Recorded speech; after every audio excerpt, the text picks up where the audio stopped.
Bu Kexiansu, Jilid 11, Bagian 4. Memang demikianlah, kecabulan bukan hanya keinginan untuk berzina sendiri dengan orang yang menimbulkan birahinya, melainkan juga dapat berbentuk keinginan untuk menyaksikan orang lain bermain cinta. Hal ini juga timbul karena kekagumannya menyaksikan pemuda itu sanggup mengusir hawa beracun dengan sinkang, tanda bahwa pemuda itu merupakan lawan tangguh. Jika dia berhasil menggunakan sihir dan guna-guna untuk membuat pemuda itu jatuh, tentu dalam keadaan seperti yang dikehendakinya itu, akan mudah saja menawan dua orang muda yang agaknya ditakuti oleh The Kuatlin itu. Bagaikan bayangan setan saja kakek itu menyelinap di balik batu. Tak lama kemudian tampak asap mengepul dari 3 batang hio atau dupa yang menyebarkan bau harum, sedangkan kakek itu sendiri sudah duduk bersila, kedua lengan diluruskan ke depan, ke arah muda-mudi itu, dan sepasang matanya terbelalak memandang seperti sepasang mata setan. Ilmu sihir yang dipergunakan oleh Aowiang Chinchu adalah ilmu hitam yang dikuasainya dengan latihan-latihan yang berat dan mengerikan. Di dalam ilmu ini terkandung kekuasaan mukjizat yang hanya dikenal oleh mereka yang memuja setan, iblis, dan segala roh jahat yang mereka percaya, ditambah dengan kekuatan dari tenaga sakti atau sinkang dan latihan yang tekun, dicampur dengan bermacam mantra yoga. Untuk melatih kekuatan matanya, bertahun-tahun Aowiang Chinchu bertapa menghadapi dupa membara sampai kekuatan pandang matanya dapat membuat api membara di ujung dupa itu membesar atau mengecil, mengepulkan asap atau tidak, menurut kehendak pikiran yang disalurkan melalui pandangan matanya yang tajam itu. Kini, dibantu dengan bau asap dupa yang harum dan aneh, dia mulai menjatuhkan sihirnya. Matanya memandang dengan pengaruh yang amat dahsyat, bibirnya berkemak-kemik membaca mantra. Mula-mula Swat Hong yang terpengaruh hawa mukjizat itu. Hal ini tidaklah mengherankan karena tentu saja Sin Leong memiliki daya tahan yang jauh lebih kuat dibandingkan dengan sumoinya. Juga memang sebelumnya Swat Hong sudah tersiksa oleh perasaannya sendiri, perasaan mesra yang aneh dan sejak tadi menyelinap dan mengaduk hatinya ketika merasa betapa telapak tangan Suhengnya menyentuh punggungnya. Karena memang sudah timbul perasaan wajar dari seorang gadis yang normal dan sehat, terdorong oleh rasa cintanya kepada Suhengnya itu, maka tidaklah mengherankan ketika diserang oleh kekuatan sihir, Swat Hong mudah sekali terkena. Dia mengeluh dan merintih lirih, tubuhnya gemetar semua, mukanya berubah merah seperti dibakar, napasnya terengah-engah, kedua tangannya mengepal, dan dia tidak peduli lagi bajunya yang tadi ditahan dengan tangan di bagian depan dadanya, merosot dan terbuka.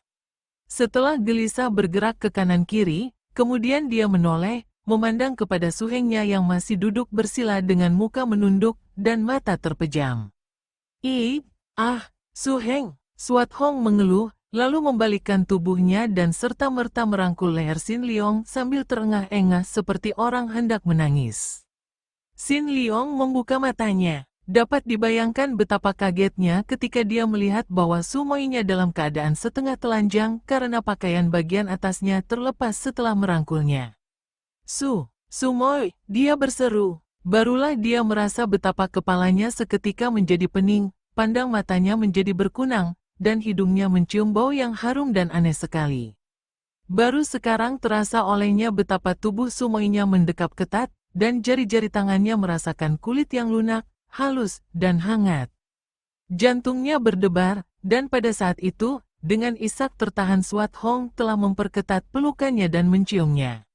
Suheng, bagaikan dalam mimpi Sin Leong merasa seolah-olah dia terseret oleh arus yang amat dahsyat, yang membuat bibirnya membalas ciuman itu, yang memaksa kedua lengannya merangkul dan mendekap. Namun seketika itu juga timbul hawa panas dari pusat di pusarnya, hawa panas yang naik ke atas dan membuyarkan semua hal yang membuat dia pening dan seperti mabuk itu. Memang pada dasarnya Sin Leong adalah seorang anak yang ajaib, yang sama sekali tidak pernah dipermainkan oleh lamunan yang bukan-bukan, yang bersih sama sekali, kebersihan yang khas dan wajar, tidak dibuat-buat. Dan memang pada dasarnya dia memiliki kekuatan batin yang tidak lumrah manusia biasa. Maka begitu dia terserang oleh sihir yang amat mukjizat, biarpun dia sendiri belum tahu bahwa ada orang jahil yang mempermainkannya, namun secara otomatis kebersihan hatinya telah meninggalkan hawa panas menolak kekuasaan asing yang kotor itu. Mata pemuda itu seperti terbuka, begitu hawa panas naik dan membuyarkan pengaruh jahat. Baru tampak olehnya kepulan asap yang harum dan keadaan Swat Hong yang tidak wajar. Seketika tahulah dia bahwa keadaan ini bukan sewajarnya dan pasti dibuat oleh seorang yang jahat. Begitu telinganya menangkap suara gerakan dari kiri, dia cepat menengok dan tampaklah olehnya seorang kakek tua yang duduk bersila dan meluruskan kedua lengannya ke arah mereka. Dari kedua lengan itu, juga dari kedua matanya, menyambar tenaga mukjizat ke arah mereka. Lengking yang panjang dan nyaring dahsyat serta mengandung getaran tenaga sakti dari dalam pusarnya, keluar dari mulut Sin Leong, dan dia sudah meloncat berdiri. Lengkingan yang dahsyat itu menyebar getaran yang sedemikian kuatnya sehingga kekuatan sihir yang dipergunakan Ouyang Cincu buyar sama sekali, bahkan tubuh kakek itu tergetar. Swat Hong juga terbebas dari cengkeraman sihir itu. Dia menjadi pucat sekali, terbelalak, mengeluh perlahan, lalu terguling roboh, pingsan. Dapat dibayangkan betapa kaget rasa hati Ouyang Cincu ketika dia sedang menikmati hasil ilmu sihirnya. Melihat betapa muda-mudi itu sudah mulai terpengaruh, tiba-tiba pemuda itu mengeluarkan suara melengking sedemikian dahsyatnya sehingga dia merasa betapa jantungnya seperti akan copot. Melihat betapa pengaruh sihirnya buyar, dia segera bangkit berdiri. Manusia jahat, apa yang telah kau lakukan? Sin Leong menegur dan melompat ke depan kakek itu. Kakek itu mengerahkan tenaga mukjizatnya, disalurkan melalui tangan kanannya yang jari-jari tangannya terbuka dan diselonjorkan ke arah muka Sin Leong. Ia memandang tajam sambil berkata, "Orang muda berlututlah kau di depan Ouyang Cincu." Akan tetapi, untuk kedua kalinya kakek itu mengalami kekagetan. Biasanya, setiap orang lawan akan dapat dibikin tidak berdaya dengan kekuatan sihirnya. Akan tetapi sekali ini pemuda itu hanya memandang kepadanya dengan sinar mata jernih, halus, dan sama sekali tidak berlutut seperti yang diperintahkannya dengan suara berwibawa itu. Dia memperhebat pencurahan tenaga sihirnya, namun tetap saja pemuda itu sama sekali tidak terpengaruh. Tentu saja Sin Leong dapat merasakan serangan tenaga mukjizat ini. Dia merasa betapa ada hawa yang menyerangnya, keluar dari lengan dan pandang mata kakek itu, yang membuatnya tergetar dan seperti ada kekuatan mukjizat memaksanya agar dia menjatuhkan diri berlutut di depan kakek itu. Namun dia mengerti bahwa hal itu tidak semestinya dan tidak sewajarnya, maka dia tidak mau mentaati perintah itu, melainkan memandang dengan sinar mata tajam penuh teguran kepada kakek yang dianggapnya jahat itu. Melihat betapa kekuatan sihirnya sekali ini tidak berhasil, Ouyang Cincu menjadi penasaran sekali. Sihirnya boleh gagal, akan tetapi dia masih memiliki ilmu silat dan kekuatan yang dahsyat. Darah itu cantik, menarik. Usahanya menikmati tontonan yang tidak senonoh gagal, maka sebaiknya pemuda ini dibunuh saja dan darah itu ditawan. Mampuslah kau, bentaknya penasaran. Kini dia tidak menggunakan ilmu sihir lagi, melainkan meloncat dan menerkam kepada Sin Leong seperti seekor serigala. Tangan kirinya mencengkeram ke arah dahi pemuda itu, sedangkan tangan kanannya dengan jari terbuka membacok ke arah dada kiri lawan. Plak, des! Sin Leong menangkis dengan kedua tangannya dan akibatnya tubuh kakek itu terdorong ke belakang sampai terhuyung-huyung. Mata kakek itu terbelalak saking kagetnya.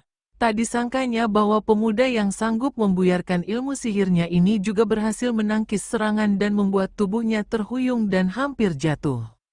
Maklum bahwa dia berhadapan dengan seorang pemuda yang luar biasa, Ouyang Cincu meloncat, membalikkan tubuhnya, dan lari.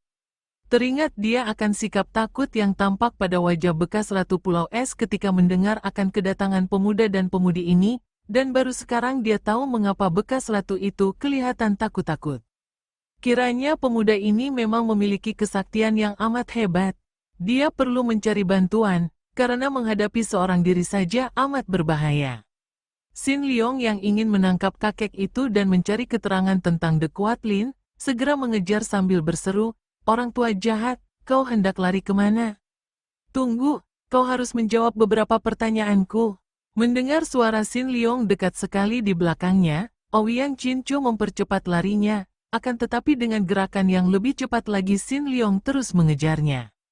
Setelah keluar dari dalam jalan terowongan itu, di lapangan terbuka yang agak jauh letaknya dari goa di mana Xin Liong meninggalkan Swat Hong tadi, terpaksa Ouyang Chinchu tidak dapat melarikan diri lagi karena Xin Liong telah menyusul dekat sekali di belakangnya. "Kakek jahat, berhenti dulu!" Xin Liong membentak. "Hai!" Tiba-tiba Ouyang Chinchu membalikkan tubuhnya dan begitu membalik, segulung sinar biru menyambar ke arah pusar Xin Liong, dan sinar putih menyambar ke antara kedua matanya. Sinar biru itu adalah sebatang pedang tipis yang biasanya dibelitkan di pinggang sebagai sabuk oleh kakek itu, sedangkan sinar putih itu adalah jenggot panjangnya yang ternyata dapat dipergunakan sebagai senjata yang sangat ampuh. Xin Liong yang sudah menduga bahwa kakek yang jahat itu tentu tidak segan-segan bermain curang, sudah menjaga diri.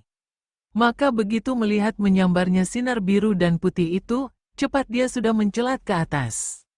Demikian cepat gerakan pemuda ini sehingga Ouyang Chinchu melongo, mengira bahwa pemuda itu pandai menghilang.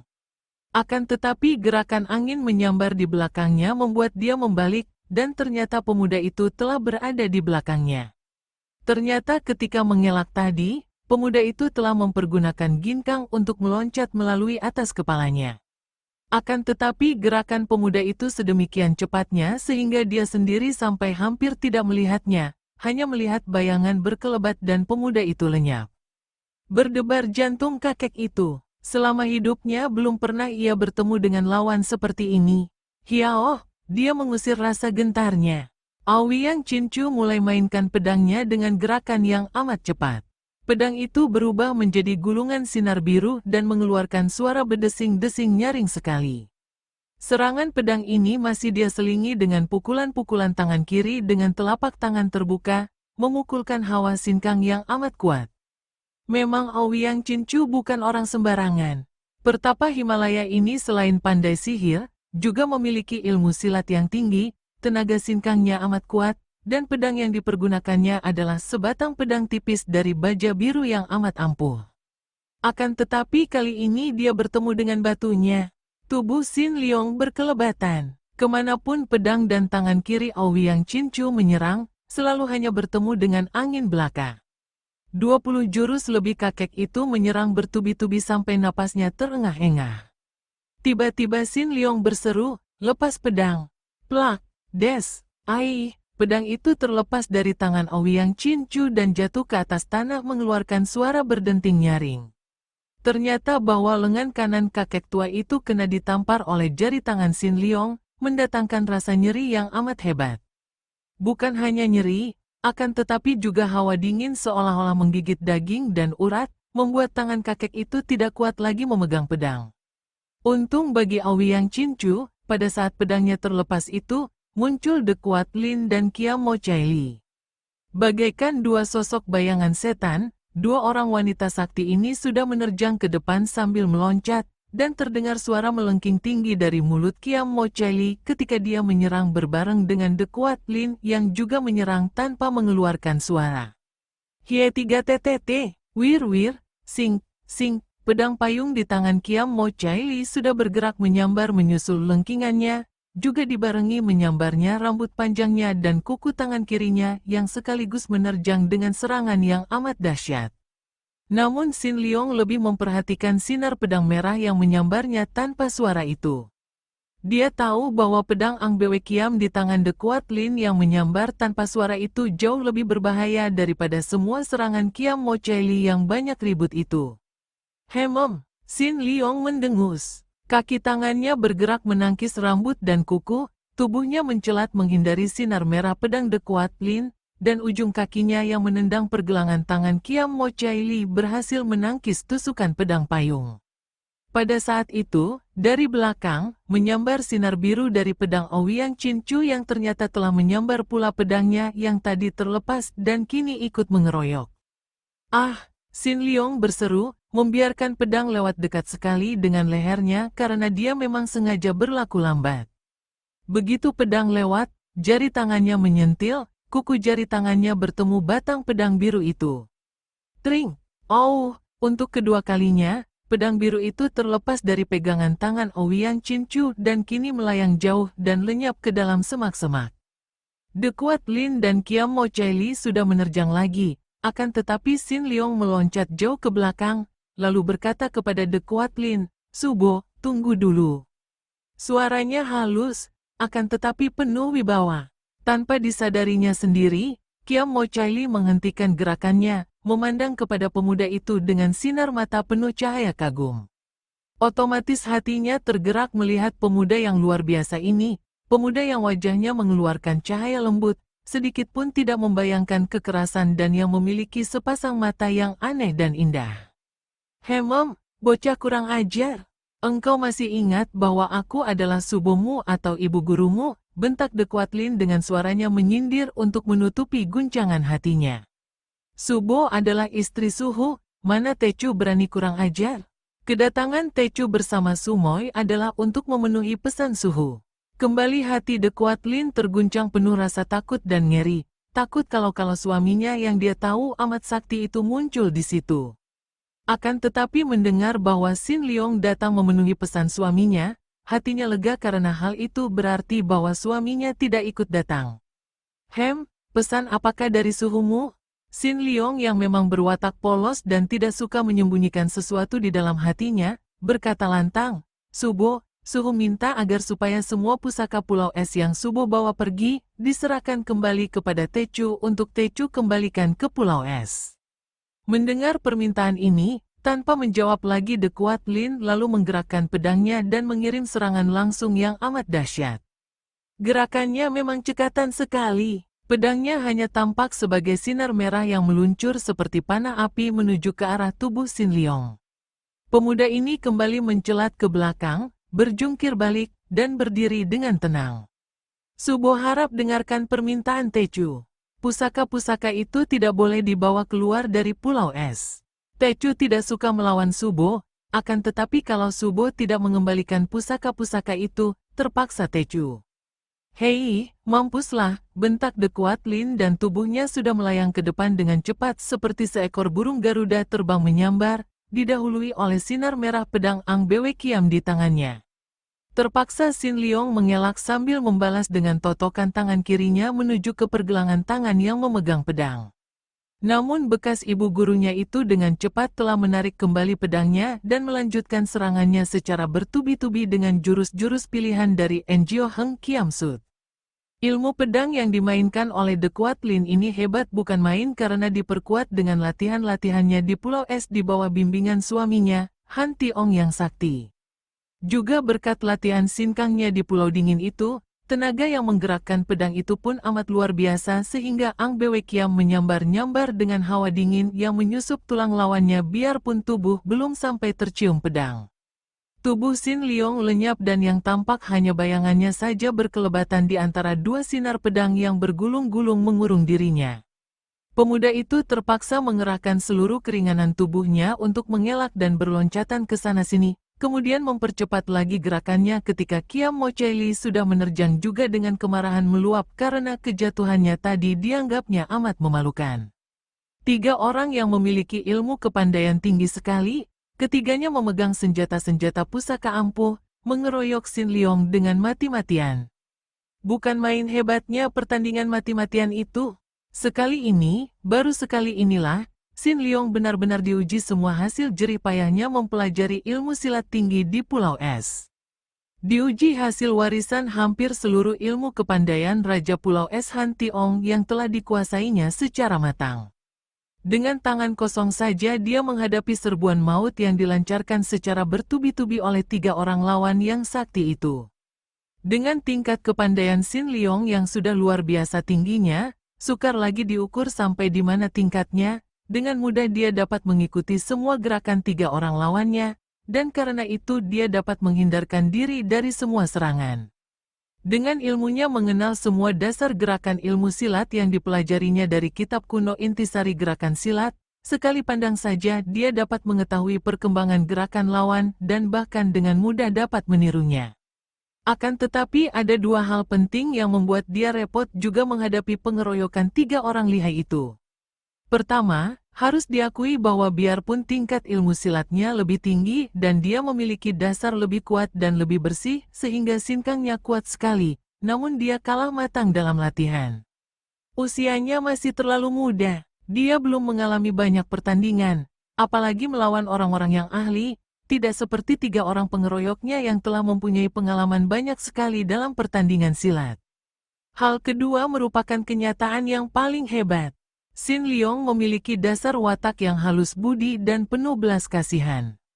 Wataknya ini membuat dia tidak tega menjatuhkan pukulan maut, apalagi membunuh lawannya. Andai kata dia tidak memiliki dasar watak seperti ini, dengan kepandaiannya yang hebat, tentu dia akan mampu membunuh mereka seorang demi seorang. Tadi pun, kalau dia menghendaki, tentu Kia Mo Chai sudah dapat dia robohkan untuk selamanya.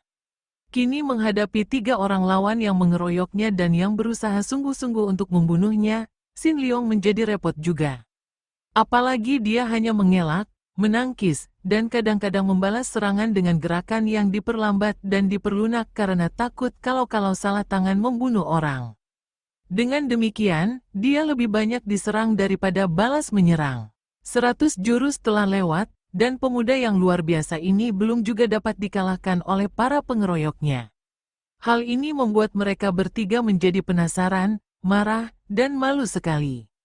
Biarpun di tempat itu tidak ada orang lain kecuali para anak buah mereka yang kini mulai bermunculan dan mengurung tempat itu, orang-orang Katai dan juga para anak buah Rawa Bangkai, namun 3 orang itu tentu saja merasa malu bahwa mereka bertiga maju bersama dengan senjata lengkap sampai 100 jurus tidak mampu membekuk atau menewaskan seorang pemuda yang bertangan kosong.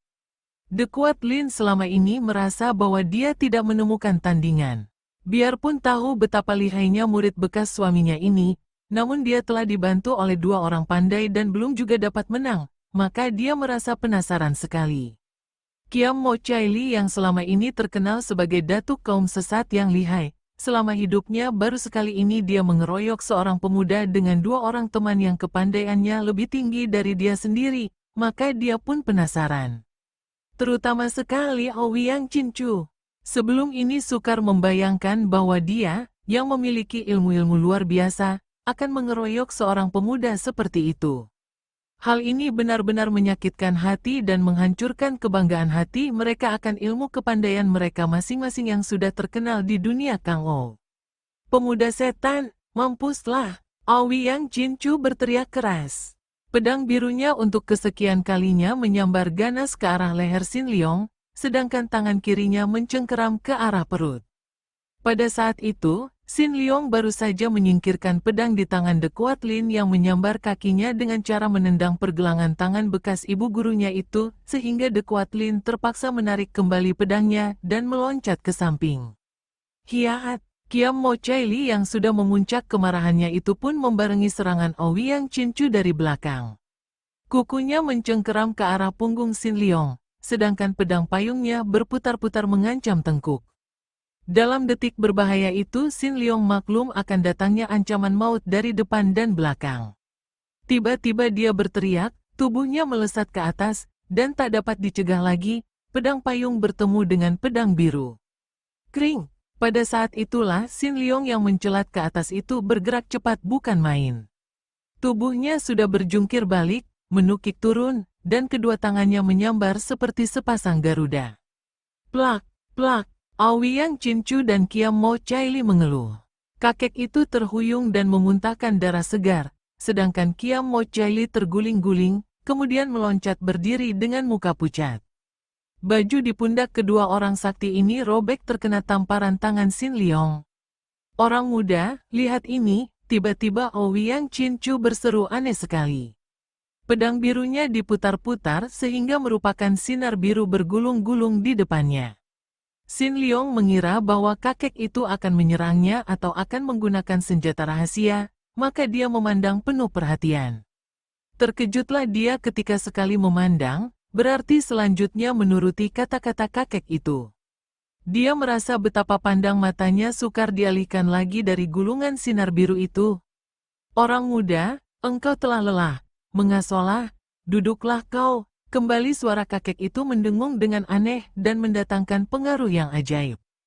Xin Liong menggoyang-goyang kepalanya, berusaha mengusir pengaruh yang memaksanya untuk duduk itu. Seketika dia merasa tubuhnya lelah bukan main. Dia maklum bahwa kakek itu kembali menggunakan ilmu hitamnya. Kesadaran ini mendatangkan kekuatan kepada dirinya. Dia mengerahkan sinkangnya untuk menolak pengaruh itu sehingga tubuhnya kadang-kadang diserang kelelahan, kemudian lenyap lagi, datang lagi, seolah-olah terjadi pertandingan yang tidak tampak. Akan tetapi, karena terlalu mencurahkan perhatiannya kepada kakek yang menyerangnya dengan sihir, dan menggunakan sinkangnya untuk melawan pengaruh aneh itu, perhatian Xin Liong terhadap dua orang lawan lainnya menjadi berkurang banyak. Dua orang wanita itu tentu saja tidak mau menyia-nyiakan kesempatan baik ini. Melihat betapa pemuda itu kelihatan bengong dan menghentikan gerakannya, Kiam Mo Chai cepat menyerang, akan tetapi dia didahului oleh The Kuat Lin yang sudah menusukkan Ang Bwe Kiam ke arah lambung Xin Liong, disusul oleh tusukan pedang payung dan cengkeraman kuku tangan kiri Kiam Mo Chai, kemudian disusul oleh hantaman tangan kiri The Kuat Lin yang mengandung Im Kang amat dahsyatnya. Ketika merasa adanya angin yang menyambar-nyambar menyerangnya, Xin Liong berusaha mengelak. Dengan kedua tangannya yang melakukan gerakan membalik, dia dapat memukul tangan Kiam Mo Chai dan The Kuat Lin yang memegang pedang.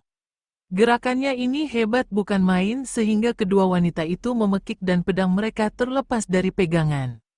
Akan tetapi kuku jari tangan Kiam Mo Chai yang beracun itu berhasil mencengkeram pundak dekat tengkuk Xin Liong, dan pada saat yang hampir sama, tangan kiri The Kuat Lin menghantam punggungnya dengan hebat. Plak, des, dan tubuh Xin Liong terguling. Cengkeraman kuku tangan Kiam Mo Chai belum tentu akan dapat merobohkan karena secara otomatis hawa sinkang di tubuhnya melindungi tempat yang dicengkeram.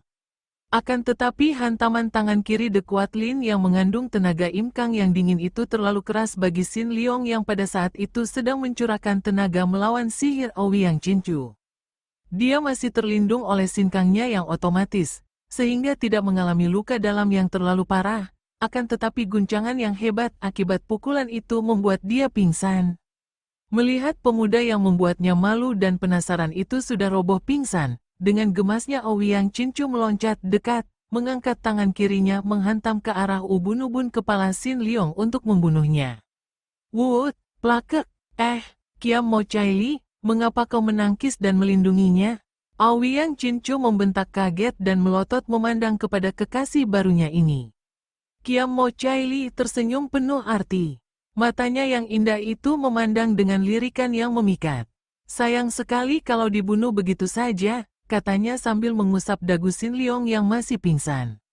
Dia adalah Xin Tong. Kalau aku bisa mendapatkan dia, manfaatnya melebihi 100 orang jejaka lain. Kau memang cabul. Ouyang Cincu mencela, akan tetapi tidak berani turun tangan lagi.